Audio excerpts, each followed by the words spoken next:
महाराष्ट्र में विधानसभा 2024 के इलेक्शन चालू है। पिछले रोज 20 तारीख को वोटिंग हो चुकी है। मैंने किया वोट, क्या आपने किया? अगर आपने वोट नहीं किया तो कुछ किया नहीं जा सकता, चिड़िया चुग गई खेत। महाराष्ट्र इलेक्शन में जितने उम्मीदवारों ने अपनी किस्मत आजमाई है, उन सब का भविष्य, उन सब की इज्जत ईवीएम मशीन में बंद हो चुकी है। आने वाले 23 तारीख को वोटिंग की काउंटिंग है, यानी कि समझा जाएगा कि कौन जीत रहा है, कौन आ रहा है। महायुति सरकार आई है, महाविकास आघाड़ी आ रही है। हमारे जिले में यानी कि नांदेड़ डिस्ट्रिक्ट में किसको कितना वोटिंग परसेंटेज बढ़ा है, क्या हालात है, कैसी वहां पे जंग है, किसके साथ किसका मुकाबला है, ये समझने के लिए हम ये वीडियो बना रहे हैं। आप देख रहे हैं दानिश स्पीक्स। वीडियो को लाइक कीजिए, शेयर कीजिए और सब्सक्राइब कीजिए। किनवट विधानसभा मतदार संघ में 2019 में 70% वोटिंग हुई थी, 2024 में 71% वोटिंग हुई। यहाँ का गणित ऐसा है, यहाँ पे आदिवासी समाज और ओबीसी समाज, ये दो बड़े प्रमुख समाज है जिनकी तादाद ज्यादा है। आदिवासी समाज से लीडर आते हैं पिछले जो एमएलए थे भीमराव केराम। अब उनके साथ जो पिछले इलेक्शन में हार चुके थे शरद चंद्र पवार पार्टी के प्रदीप नाइक, जो कि बंजारा समाज से, ओबीसी समाज से आते हैं। तो यहाँ पर खास तौर से बंजारा समाज वर्सेस आदिवासी समाज, इस तरीके की जंग देखने को मिलेगी। उसके बाद आते हैं हदगांव हिमायतनगर मतदार संघ।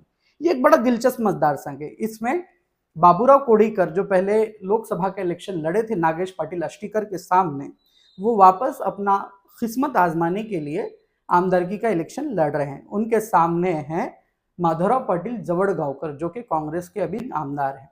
अब इसके बाद आते हैं भोकर विधानसभा मतदार संघ, जो कि बड़ा दिलचस्प और बड़ा गंभीर है। उसकी वजह यह है कि अशोकराव चौहान, माजी मुख्यमंत्री महाराष्ट्र, और भाजपा में शामिल होने के बाद भाजपा से उनको राज्यसभा का सांसद बनाया गया, उनकी इज्जत की लड़ाई लड़ रहे हैं। उनकी बेटी श्रीजया अशोकराव चौहान बीजेपी से कैंडिडेट है भोकर मतदार संघ में, और उनके सामने है पप्पू पाटिल कोंडेकर, जो कि कांग्रेस से लड़ रहे हैं। बड़ा ही दिलचस्प और बड़ी कांटे की टक्कर के साथ ये इलेक्शन लड़ा गया। अब आते हैं लोहा मतदार संघ पर। लोहा मतदार संघ में 2019 में 69% वोटिंग हुई थी और 2024 में विधानसभा के इलेक्शन में 75% वोटिंग हुई। यहाँ पे जो लड़ाई है वो तिरंगी है, यानी कि एकनाथ पवार शिवसेना उद्धव बाला साहेब ठाकरे से, उसके बाद शेतकरी कामगार पक्ष से श्याम सुंदर शिंदे की मिसेस आशाताई शिंदे वो इलेक्शन लड़ रही है। और सबसे बड़ी दिलचस्प बात, इलेक्शन से थोड़े दिन पहले प्रताप पाटिल चिखलीकर ने अजित पवार के गठ यानी कि राष्ट्रवादी कांग्रेस पार्टी में शमूलियत हासिल की, और वो पार्टी से वो लोहा मतदार संघ से इलेक्शन लड़ रहे हैं। उसके बाद आता है नायगांव मतदार संघ में। नायगांव मतदार संघ में 2024 में जो वोटिंग हुई है वो 74% वोटिंग हुई है, और 2019 में जो यहाँ पर वोटिंग हुई थी वो 73% वोटिंग हुई थी। सिर्फ 1% का वोट का मार्जिन है। ये 1% का वोट का मार्जिन किसको जाता है? यहाँ पर अभी बीजेपी के स्टैंडिंग आमदार राजेश पवार है। राजेश पवार का मुकाबला मिनल पाटिल खदगांवकर से। इसके बाद आते हैं देगलूर विधानसभा मतदार संघ में। देगलूर विधानसभा मतदार संघ में 2024 में जो वोटिंग हुई 63% वोटिंग हुई, और 2019 में जो वोटिंग हुई है 60% वोटिंग है। यहाँ का बड़ा दिलचस्प मामला है, क्योंकि यहाँ पे जो स्टैंडिंग आमदार है वो बाई इलेक्शन से, उनके पिताजी का देहांत होने के बाद, उनके पिताजी जाने के बाद वो इलेक्शन लड़कर जीत गया। जितेश अंतापुरकर बीजेपी के वहां से कैंडिडेट है, और वहां पर निवृत्ति कामड़े, जो कि एक माजी जिला परिषद के मेंबर है, उनको कांग्रेस ने टिकट दिया गया।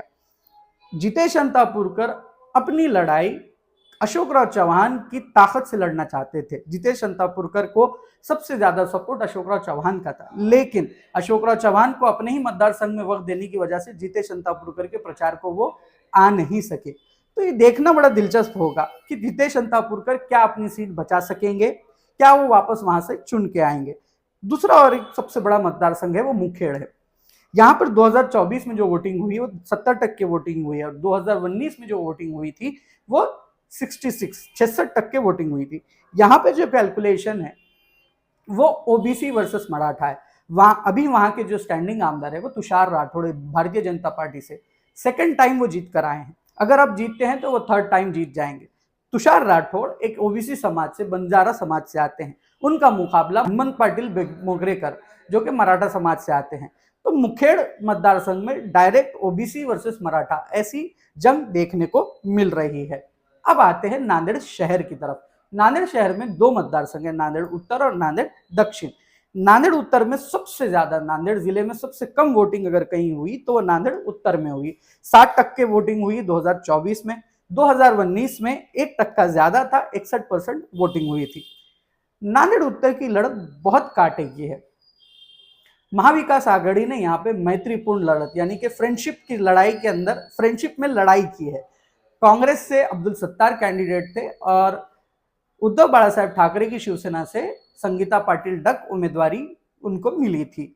अब उनके सामने जो लड़ाई थी वो बालाजी कल्याणकर की थी। अब ये तीनों के अंदर क्या अपक्ष कैंडिडेट मिलन देशमुख चुन के आ सकते हैं? क्या मुस्लिम समाज का पूरा मतदान, इकट्ठा मतदान अब्दुल सत्तार को पड़ा? क्या बालाजी कल्याणकर को ग्रामीण विभाग से, ग्रामीण इलाकों से मतदान पड़ा? ये सोचना और ये समझना तो 23 तारीख को तय है, जब ईवीएम के डब्बे खुलेंगे। फिर उसके बाद आते हैं नांदेड़ दक्षिण से। नांदेड़ दक्षिण के अंदर जो लड़ाई हुई वो तिरंगी लड़ाई हुई। उसमें वंचित बहुजन आघाड़ी के फारूक अहमद, उसमें मोहन अन्ना हम्बर्डे कांग्रेस पार्टी से, और तीसरा कैंडिडेट दिलीप कनकुर्ते।